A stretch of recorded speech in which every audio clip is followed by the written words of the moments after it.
बिस्मिल्लाहिर रहमानिर रहीम अल्हम्दुलिल्लाहि रब्बिल आलामीन अस्सलातु वस्सलामु आला साय्यिदिल मुरसालिन ওয়া আলা আলিহি ওয়া সাহবিহি আজমাইন।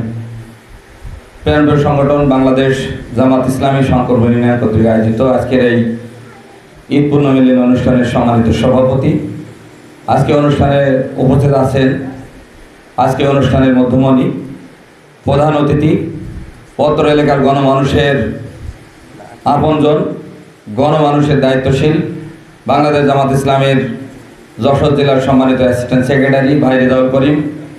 উপস্থিত আছেন ঝিগরগাছা উপজেলার সুযোগ্য আমির মাওলানা আব্দুল আলিম। উপস্থিত আমাদের শহর জামাতের সম্মানিত নায়েব আমির মাওলানা ইসমাইল হোসেন। উপস্থিত আছেন অ্যাডভোকেট আজহারুল ইসলাম। উপস্থিত আছেন শঙ্কর ইউনিয়নের কৃতি সন্তান আমাদের সাবেক দায়িত্বশীল এবং বর্তমান ঝিগরগাছা জেলার সম্মানিত কর্মপরিষদ সদস্য অধ্যাপক মিজানুর রহমান। উপস্থিত সাবেক চেয়ারম্যান সহ আজকে যাদের নিয়ে আয়োজন, সম্মানিত দিনে ভাইরা, আসসালামু আলাইকুম ওয়া রাহমাতুল্লাহি ওয়া বারাকাতুহু। আপনারা সবাই কেমন আছেন? সত্যিকার অর্থে আলহামদুলিল্লাহ যে আমি 2003 সালে আজকে যাদের সঙ্গে পরিচয় হচ্ছে, 2003 সালে যখন বাগাছড়ার সাথী শাখার সভাপতি ছিলাম, আমাদের মোহাম্মদ আলী ভাই, আব্দুল হাই সহ অসংখ্য মানুষদের সঙ্গে এইভাবে কথা বলেছি। তাদের সঙ্গে খুব সুন্দর একটা সম্পর্ক ছিল। 2003-এর পর থেকে, মানে দূরে চলে যাওয়ার পর থেকে মনের আড়াল হলে, একটা কথা আছে যে চোখের আড়াল হলে মনেরও আড়াল হয়। তা আসলে সাক্ষাৎ না পাওয়ার কারণে আমাদের মাঝ থেকে মনে হয়েছে অনেক দূরে চলে গেছে, কিন্তু অনেক দিন পরে আবারও এক জায়গায় হতে পেরেছি এবং সুন্দর সুন্দর চেহারাগুলো দেখতে পেরেছি। এজন্য সেই মহান আল্লাহ তাআলার শানে আবারও শুকরান জ্ঞাপন করি, সবাই বলি আলহামদুলিল্লাহ। সম্মানিত দায়িত্বশীল ভাইরা, আমি যাদের সামনে কথা বলছি তারা আমার চেয়ে অনেক যোগ্যতা সম্পন্ন ব্যক্তি এখানে বসে আছে। কথা বলা বা পরামর্শ দেওয়ার মতো কোনো যোগ্যতা আমার না থাকতে পারে, তার মধ্য থেকেও যেহেতু আমাকে কিছু কথা বলার জন্য অনুরোধ করা হয়েছে, সেজন্য আমি দুটি কথা বলবো। একটা বিষয় হলো শঙ্করপুর ইউনিয়ন একটি উর্বর ইউনিয়ন। শঙ্করপুর ইউনিয়নের 2006 সালে ভোট হয়েছিল, সেই ভোটে আমি ছিলাম, যে আসলে ওই যে ইউনিয়ন চেয়ারম্যান নির্বাচন 6 না কত 10 মনে হয় মেবি 11 সালে আমাদের মোস্তফা ভাই প্রার্থী ছিল। সেই সময় যে গণজোয়ার ছিল, বর্তমান প্রেক্ষাপটে বৈষম্য বিরোধী আন্দোলন হওয়ার পরে শুধু শঙ্করপুর ইউনিয়ন না, বাংলাদেশ না, দক্ষিণ এশিয়া মহাদেশে বাংলাদেশ জামাত ইসলামের জন্য এরম উর্বর, এরম সুযোগ ইতিহাসে আসেনি। এখন এই সময় এই সুযোগে যদি সাধারণ মানুষকে জিজ্ঞাসা করা হয়, সাধারণ মানুষের কথা হলো একটাই, আমরা আওয়ামী লীগকেও দেখেছি, বিএনপিকেও দেখেছি, এবার আমরা জামাত ইসলামকে দেখতে চাই। এবং যারা বিদেশি মানে পররাষ্ট্রনীতিতে যারা জড়িত, যারা বিভিন্ন বিদেশি সংস্থারা আসে, তারা আমির জামাতের কাছে একটাই প্রশ্ন করে, আপনারা যদি পাওয়ারে যান তাহলে আপনার দেশটাকে কেমনভাবে সাজাবে? বিরোধী দল নিয়ে চিন্তা করে না, পাওয়ারে যদি যান তাহলে আপনারা দেশটাকে কেমনভাবে সাজাবে?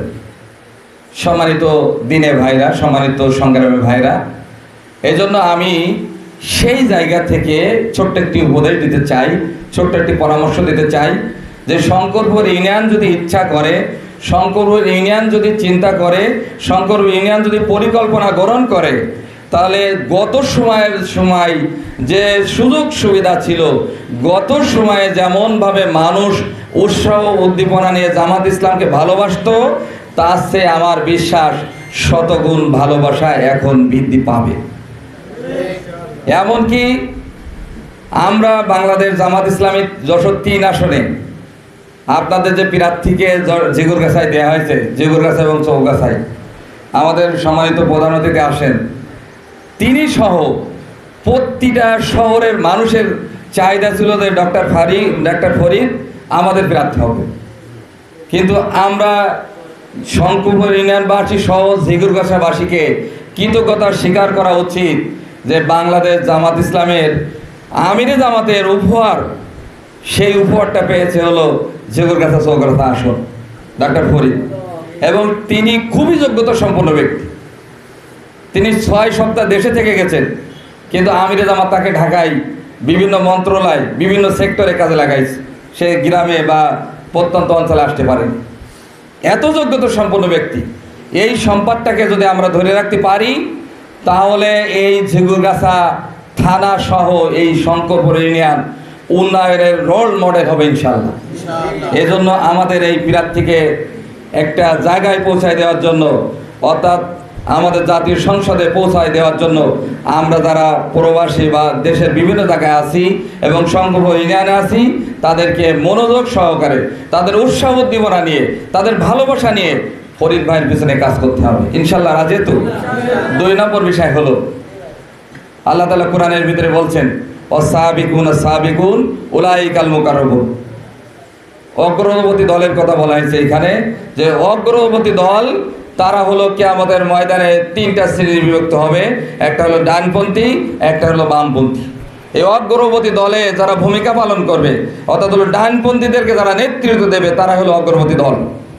এই অগ্রবর্তী দল হলো তারাই যারা এই দুনিয়ায় আল্লাহর দিন কায়েম করার জন্য, আল্লাহর একামত, আল্লাহর বিধান কায়েম করার জন্য যারা দিন রাত পরিশ্রম করে সামনের দিন এগিয়ে যাচ্ছে, এবং তাদের পরিবার পরিজন আত্মীয় স্বজনের সময় না দিয়ে তারা দিনের জন্য সংগ্রাম করছে, দিনের জন্য বিপ্লব করছে, দিনের জন্য মেহনত করছে, তারাই হলো অগ্রবর্তী দল।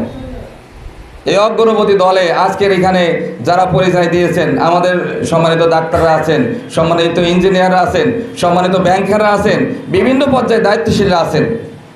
এই দায়িত্বশীলের মধ্য থেকে সুন্দর সুন্দর পরামর্শ আছে। এই পরামর্শ অনুযায়ী যদি আমরা অগ্রবর্তী দলে ভূমিকা রাখতে পারি, তাহলে কোরআনে আছে ওয়াইন কলিবিলা আহলিহি মাসরুরা, যে কিয়ামতের ময়দানে যেদিন আপনাকে আমাকে জান্নাতের সার্টিফিকেট দেওয়া হবে, জান্নাতে নির্ধারণ করা হবে, তখন শুধু আপনাকে আমাকে দেওয়া হবে না, আল্লাহ তাআলা সেই দিন বলবে ওয়াইন কলিবিলা আহলিহি মাসরুরা, তুমি তোমার আত্মীয় স্বজন, তুমি তোমার পরিবার পরিজন নিয়ে জান্নাতে সুন্দর উপভোগ করো।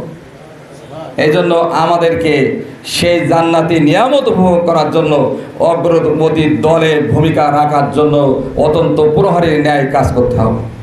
এই সময় এসেছে, সময় যদি সদ্ব্যবহার না করতে পারি, সময় যদি সদ্ব্যবহারে যদি না হয়, তাহলে আমাদের জন্য আবারও অশনির সংকেত অপেক্ষা করছে। শেখ হাসিনাকে কি দেখেছেন, তার চেয়ে আরও ভয়াবহ দিন দেখতে হবে। এই জন্য আমাদেরকে অগ্রণী ভূমিকা নিয়ে আমাদের সামনে এগিয়ে যেতে হবে। আসুন আমরা সকলে মিলে, ওই যে সেলিম ভাইয়ের কথা উদাহরণ দিয়ে গেলেন, সেলিম ভাই বলেছে দলমত নয়, আমাদেরও স্লোগান হলো দলমত নয়, কোনো গোষ্ঠী নয়, আমরা প্রতিটা মানুষের কাছে ইসলামের সমান দাওয়াত স্পষ্টভাবে তুলে ধরতে চাই। এটা হলো বাংলাদেশ জামাত ইসলামের কাজ, এটা হলো বাংলাদেশ জামাত ইসলামের মেসেজ, এবং আমির জামাতের মেসেজ হলো এটাই, যে আমরা দলমত নির্বিশেষে প্রতিটা বাড়িতে, প্রতিটা ঘরের কোনায় কোনায়, প্রতিটা মহল্লায় আমরা ইসলামের সমান বাণী মানুষের কাছে পৌঁছাই দেবো ইনশাআল্লাহ। আল্লাহ তাআলা আমাদের সকলকে সেই তৌফিক দান করুক, আমিন। আসসালামু আলাইকুম ওয়া রাহমাতুল্লাহি ওয়া বারাকাতুহু।